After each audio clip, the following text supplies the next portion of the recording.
Nggak ada loh Her yang khusus ngurusin kupu-kupu, yang ada ngurusin entomologi, lebah dan sebagainya. Saya sebagai biolog waktu itu terdiam ya. Ini benar-benar nggak ada yang garap, boleh dibilang gitu, orang Indonesia. Ini LIPI yang udah saya kontak orang. Ya udah deh, kita konservasi kupu-kupu aja. Saya sama suami saya kompak untuk melakukan gerakan konservasi kupu-kupu.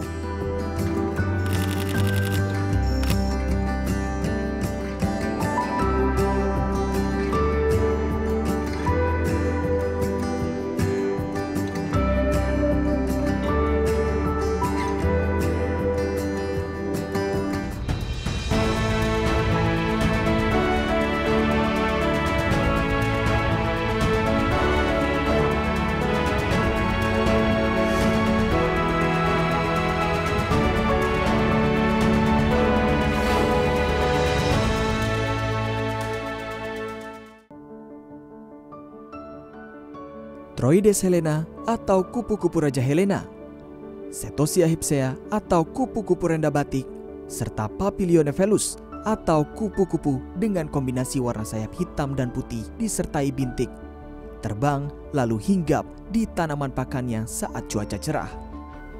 Ketiga jenis kupu-kupu tersebut dapat dengan mudah dijumpai di Taman Kupu-kupu Gita Persada di Kota Bandar Lampung, Lampung.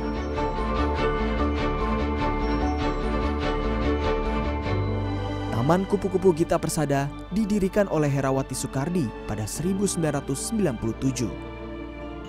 Dokter di bidang biologi itu mulai mendalami berbagai hal tentang kupu-kupu setelah menyaksikan layang-layang berbentuk kupu-kupu. Kemudian, ia bersama sang suami mulai menjelajah berbagai daerah di Indonesia, khususnya Sumatera, untuk menemukan beragam spesies kupu-kupu. Kayaknya kupu-kupu ini banyak yang nggak tahu gitu. Karena saya biologi, saya mulai kontak teman-teman saya di LIPI waktu itu di Bogor. Saya telepon, siapa sih ahli kupu-kupu? Aku mau informasi kupu-kupu. Mereka bilang gini, oh nggak ada loh Her yang khusus ngurusin kupu-kupu, yang ada ngurusin entomologi, lebah dan sebagainya. Saya sebagai biolog waktu itu terdiam ya. Ini benar-benar nggak ada yang garap, boleh dibilang gitu, orang Indonesia. Ini LIPI yang udah saya kontak orang.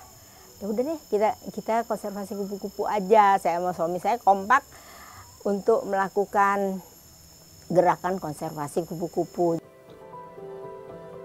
Penemuan spesies kupu-kupu membuat Herawati tergugah untuk melestarikannya. Maka proses mendirikan Taman Kupu-kupu Gita Persada pun berlangsung layaknya siklus kehidupan atau metamorfosis serangga cantik bersayap itu. Perjuangan dimulai dengan menelurkan ide membuat konservasi kupu-kupu di halaman belakang rumah dengan menanam pohon inang yang dimakan oleh ulat. Tak disangka, kupu-kupu mulai menyambangi halaman rumahnya.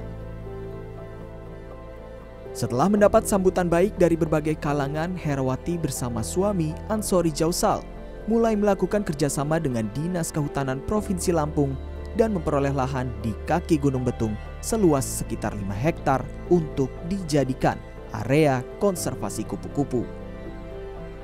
Tidak serta-merta kupu-kupu hadir di lahan yang saat itu termasuk kritis. Herawati harus berupaya memperbaiki lahan dengan menanam pakan yang disenangi ulat ataupun kupu-kupu. Kalau zaman pertama-pertama tuh telurnya itu kita panen, kita taruh di mangkok kecil, kemudian kalau udah jadi ulet yang cuman 2 mili itu pakai kuas lembut ditaruh di daun yang paling mudah. Itu harus dilakukan begitu. Sampai kalau ada 300 larva, 300-300-nya jadi kepompong nanti. Nah, tapi itu tidak kami lakukan lagi. Ansori menyebut sejak menelurkan ide konservasi, Herawati terus mengupayakan kelestarian kupu-kupu. Pria yang memiliki keahlian di bidang teknik itu turut membantu mengembangkan Taman Kupu-kupu Gita Persada, baik dalam hal pencarian bibit pakan ulat dan kupu-kupu, maupun pembangunan infrastruktur taman tersebut. Saya rasa semangat beliau luar biasa. Dalam umur segitu masih terus-menerus, itu yang barangkali sebaiknya generasi muda ya meniru ya. Bekerja dengan senang. Memang boleh juga khawatir sebenarnya. Apakah nanti akan ada yang meneruskan. Karena itu kita ingin sekali ini bukan hanya anak-anak ya, tapi juga generasi muda itu bisa melihat bahwa ini bisa dilakukan. Maksudnya tidak susah dan tidak mahal.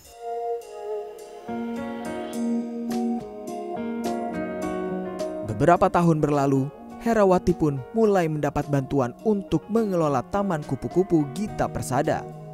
Sosok yang membantunya ialah Martinus.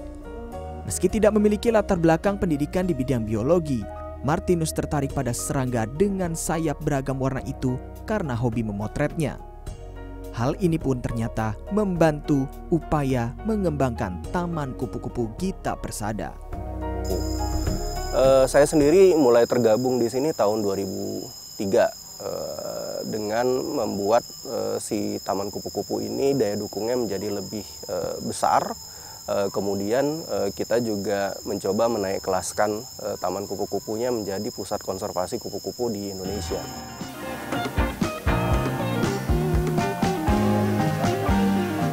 Martinus, dosen di Fakultas Teknik Universitas Lampung, mengaku belum banyak yang mengetahui bahwa dirinya memiliki minat melestarikan kupu-kupu. Rasa penasaran membuatnya melakukan eksplorasi di Taman Kupu-Kupu Gita Persada.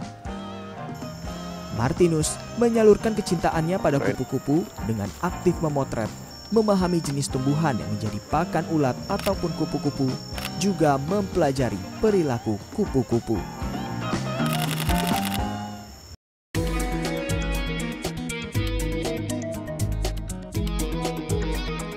Bahwa kami sudah menyelamatkan, mengkonservasi kupu-kupu itu, jadi melestarikan, dia tidak akan punah lagi, dikelola dengan baik dan bisa dimanfaatkan. Jadi waktu itu kita mikir, ya kita buka untuk umum, untuk pendidikan lingkungan, untuk belajar lingkungan, siapapun boleh datang.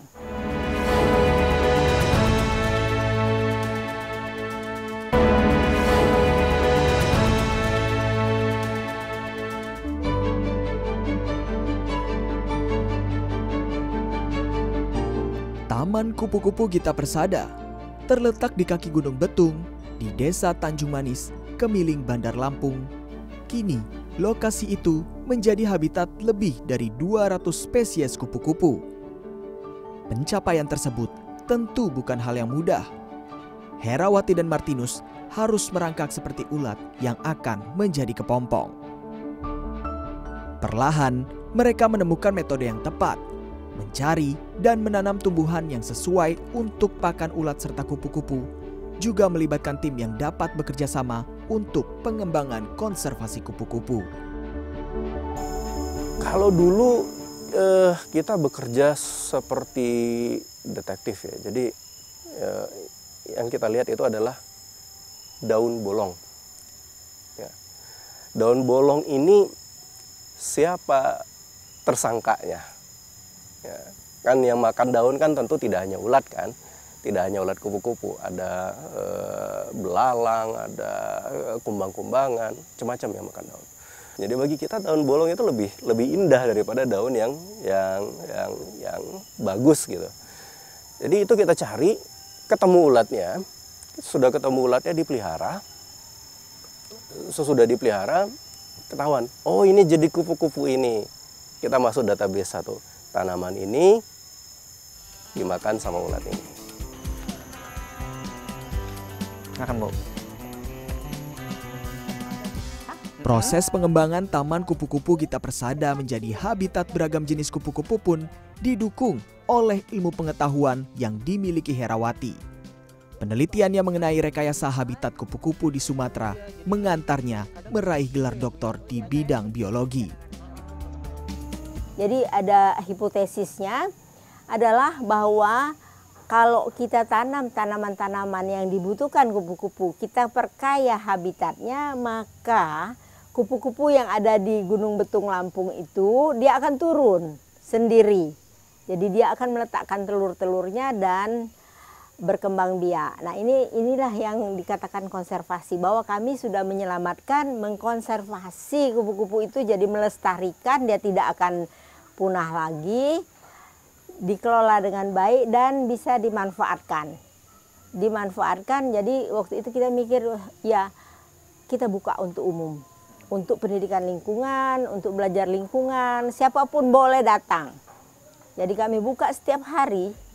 Memang dari awal diperuntukkan untuk pendidikan lingkungan. Hasil penelitian Herawati kemudian diterapkan di Taman Kupu-Kupu Gita Persada. Seiring berjalannya waktu, beragam tumbuhan di lahan tersebut mulai mengundang kupu-kupu hingga hewan tersebut dapat bertelur di area taman. Kenapa? Bahkan spesies langka seperti Troides helena yang hidupnya dijamin berdasarkan Peraturan Menteri Lingkungan Hidup dan Kehutanan Nomor 106 Tahun 2018 tentang jenis tumbuhan dan satwa dilindungi telah berkembang biak di Taman Kupu-Kupu Gita Persada.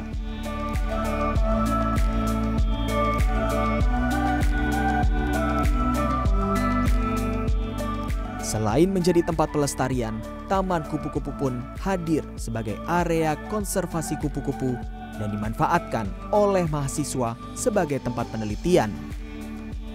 Itulah yang dilakukan Anissa Hasanah, mahasiswa tingkat akhir sebuah perguruan tinggi negeri di Jakarta. Ia memilih Taman Kupu-Kupu Gita Persada untuk meneliti Troides helena atau kupu-kupu Raja Helena. Dibantu oleh Herawati dan Martinus, Anissa juga memperhatikan kebiasaan kupu-kupu yang ia teliti. Ia meneliti bagaimana keberhasilan dan kegagalan yang terjadi pada Troides helena mulai dari telur, lalu menetas menjadi ulat, proses menjadi pupa atau kepompong, hingga nantinya menjadi kupu-kupu dengan sayap lebar berwarna kuning hitam.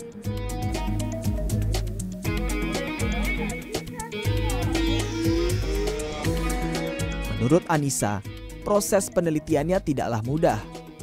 Ia memerlukan waktu 2-3 bulan bergantung pada kelangsungan hidup kupu-kupu dalam siklus hidupnya. Karena itu, mahasiswa semester 8 itu merasa terbantu oleh adanya konservasi kupu-kupu di Taman Kupu-Kupu Gita Persada. Sehingga jika ada pengulangan, proses mencari indukan kupu-kupu baru yang ditelitinya dapat terbilang mudah. Jadi pertama kali aku nyemai dulu nih, tanaman pakan dari Troides helena sendiri, yaitu Aristolochia tagala. Nah aku semai, nah itu kurang lebih 2 minggu pertumbuhannya. Aku semai dulu dan kemudian aku taruh di kandang untuk bertelur Troides helenanya sendiri gitu. Nah selanjutnya udah bertelur, aku panen tuh telurnya. Nah habis itu aku ukur dari larva insar 1 sampai larva insar 5 pakai jangka sorong dan timbangan digital gitu. Terus sekarang aku lagi di proses pupa sih Kak. Jadi aku lagi menunggu penetasan keluarnya kupu-kupu dari kepompong tersebut gitu.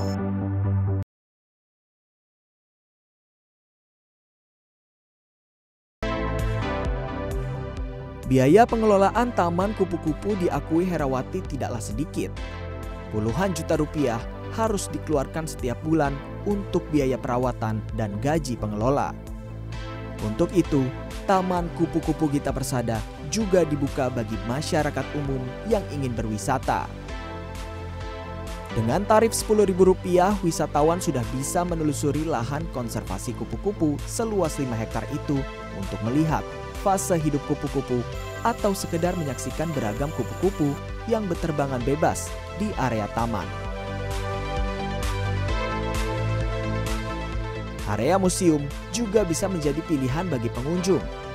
Di area tersebut terdapat koleksi buku-buku mengenai kupu-kupu, lukisan kupu-kupu, dan beberapa jenis kupu-kupu yang diawetkan.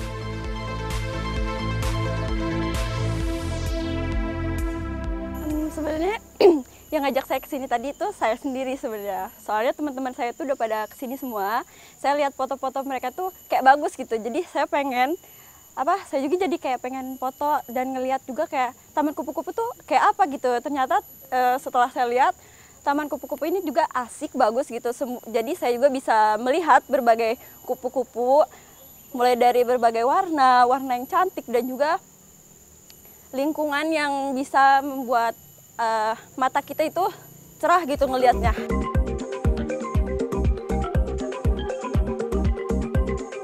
Dengan biaya operasional yang cukup besar, Herawati dan Martinus hampir selalu menyisihkan penghasilan serta mencari berbagai upaya untuk memperoleh tambahan biaya.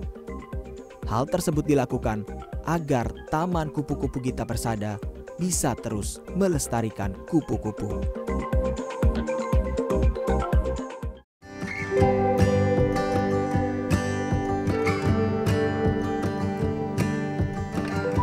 Kalau dari awalnya memang kita menyisihkan sebagian gaji ya.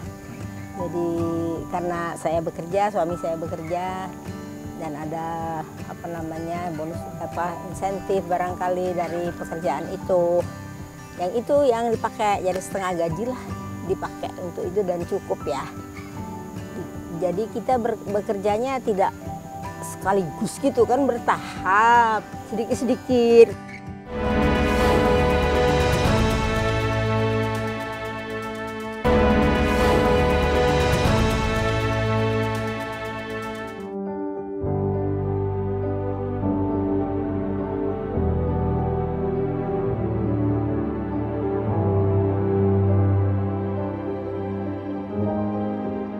Usaha mengembangkan Taman Kupu-Kupu Gita Persada mulai proses hingga bisa bertahan selama 26 tahun tidaklah mudah dilakukan. Seperti halnya fase kepompong yang perlu bertahan dari serangan predator. Taman ini perlu bertahan agar kupu-kupu terus lestari. Maka beragam cara dilakukan oleh Herawati dan para pengelola taman. Secara pembiayaan bagaimana, Bu? Kalau sekarang sih agak minimal ya sebetulnya ya, kita mempekerjakan kurang lebih cuma 5 orang ya sekarang ini. Ada yang tukang, ada yang ya biaya. Kita nggak terlalu menanam lagi ya sekarang sementara ini. Cuman kalau ada satu macam yang kita dapat baru kita tanam kan. Asalnya itu gimana, Bu? Dari biayanya, Bu? Kan awalnya bagaimana tuh sampai bisa sebesar ini? Kalau dari awalnya memang kita menyisihkan sebagian gaji ya. Jadi karena saya bekerja, suami saya bekerja, dan ada bonus insentif barangkali dari pekerjaan itu. Yang itu yang dipakai, jadi setengah gaji lah dipakai untuk itu dan cukup ya. Jadi kita bekerjanya tidak sekaligus gitu kan, bertahap, sedikit-sedikit. Kalau beli tanaman sedikit kita kembangkan juga, kita tanam. Jadi nanamnya misalnya kita mau nanam 2.000 tidak langsung 2.000 kan. Hari ini kita tanam 30, besok 30 lagi, terus gitu. Jadi semua yang dilakukan di sini bertahap. Jadi kita nggak ngoyo lah ya. Kesini lagi aja, Bu. Selain mengandalkan dana pribadi dan uang tiket masuk, pengelola berupaya menjual beragam produk seperti souvenir berbentuk kupu-kupu. Pengelola juga memanfaatkan tanaman nira yang tumbuh di area Taman Kupu-Kupu Gita Persada. Salah satu pekerja ditugaskan mengambil nira dari pohon setiap pagi, lalu hasilnya diproses menjadi gula dengan memasaknya terlebih dahulu. Ada pula olahan buah kemiri yang dijadikan minyak untuk kulit.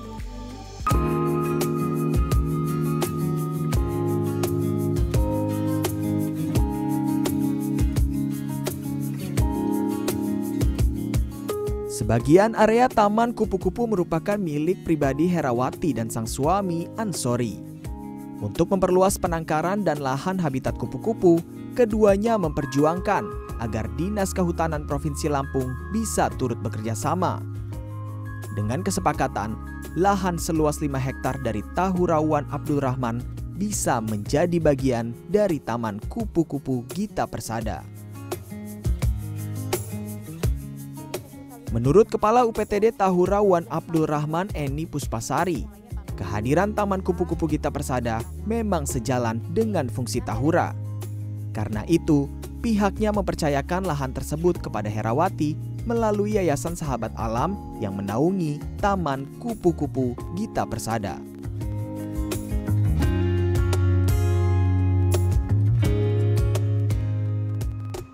Itu tanda keberhasilan ketika bertambahnya jenis. Nah, bertambahnya jenis itu salah satu fungsi Tahura tercover di situ tadi sebagai koleksi tumbuhan dan satwa.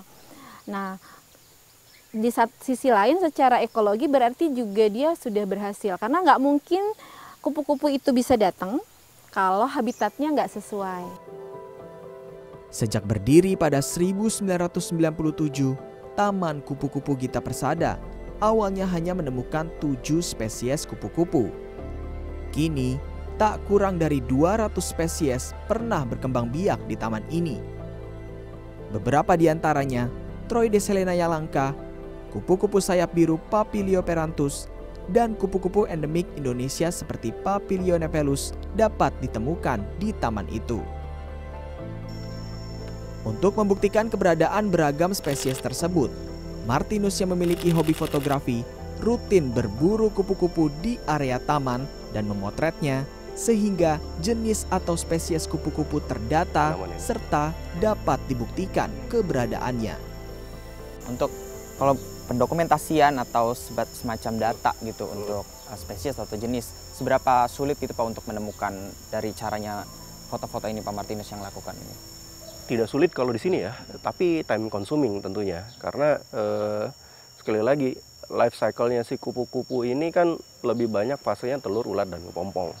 Itu 3/4 waktu hidupnya dia. Yang terbang-terbang itu kan cuma 1/4 waktu hidupnya dia. Artinya apa? Untuk mendapatkan foto kupu-kupu dewasa, kemudian behavior kupu-kupu dewasa itu ya harus benar-benar ditunggui. Tapi kalau untuk ini ada yang langka juga nih di belakang nih. Losaria kun. Dari pemotretan yang dilakukan Martinus, jika ditemukan spesies yang belum ada di Taman Kupu-Kupu Gita Persada akan diinput ke Kupunesia, aplikasi yang berisi informasi tentang jenis dan persebaran kupu-kupu di Indonesia. Menurut Martinus, dengan adanya Kupunesia, siapapun bisa terlibat dalam pendataan kupu-kupu yang membantu pelestarian kupu-kupu. Paralaksita Damayanti. Hal itu juga diakui oleh Junianti Peggy, peneliti dari Pusat Riset Biosistematika dan Evolusi BRIN sekaligus co-founder Kupunesia. Ia menyatakan kelangsungan hidup kupu-kupu sangat penting karena kupu-kupu merupakan salah satu satwa yang memiliki manfaat bagi makhluk hidup lain dan menjadi indikator kualitas lingkungan. Apabila terdapat beragam kupu-kupu di suatu daerah, area tersebut dinyatakan masih bersih dan alami. Kalau dulunya mungkin berapa ratus tahun lalu memang di habitat itu ada kupu-kupu tertentu jenis-jenis ini, tapi kemudian dengan pembangunan bersaing dengan kebutuhan manusia sehingga habitat itu mungkin sudah dialihfungsikan. Nah, sekarang dengan adanya gerakan seperti yang Pak Martinus lakukan gitu kan, kawan-kawan di Kupunesia juga lakukan, jadi menanam tanaman inangnya. Nah, dengan demikian yang tempat-tempat yang tadinya kita belum lihat ada kupu-kupu jenis itu, jadi bisa didatangi kembali oleh kupu-kupu. Gitu. Ya, jadi keanekaragamannya memang harus tinggi. Kalau isinya cuma pinus ya bukan hutan. Kehadiran Taman Kupu-Kupu Gita Persada memberi kepuasan tersendiri bagi Martinus. Baginya, jika mencintai kupu-kupu, harus mencintai siklusnya. Mulai tanaman inang, telur, ulat, tanaman pakan kupu-kupu dewasa, hingga konservasi habitatnya. Hal tersebut mesti dilakukan agar tidak terjadi kepunahan lokal. Dan bagi Herawati, obsesinya menambah koleksi kupu-kupu terus diupayakan. Berdasarkan literatur yang ia pelajari, terdapat lebih dari 1.500 spesies kupu-kupu khas Sumatera. Adapun yang dikoleksi oleh Taman Kupu-Kupu Gita Persada baru 10%-nya. Karena itu, Herawati menyebut akan terus mencari tanaman baru yang menjadi sumber pakan ulat atau kupu-kupu spesies baru. Ia pun berharap semakin banyak lembaga atau pihak terkait yang turut membantu melestarikan atau mengkonservasi kupu-kupu di Indonesia. Asik. Ya, sebetulnya sih pengennya sih ini jadi pusat informasi kupu-kupu Sumatera, ya, menjadi tempat belajar, tempat bukan hanya untuk Lampung, tapi juga untuk semua yang mau belajar tentang konservasi.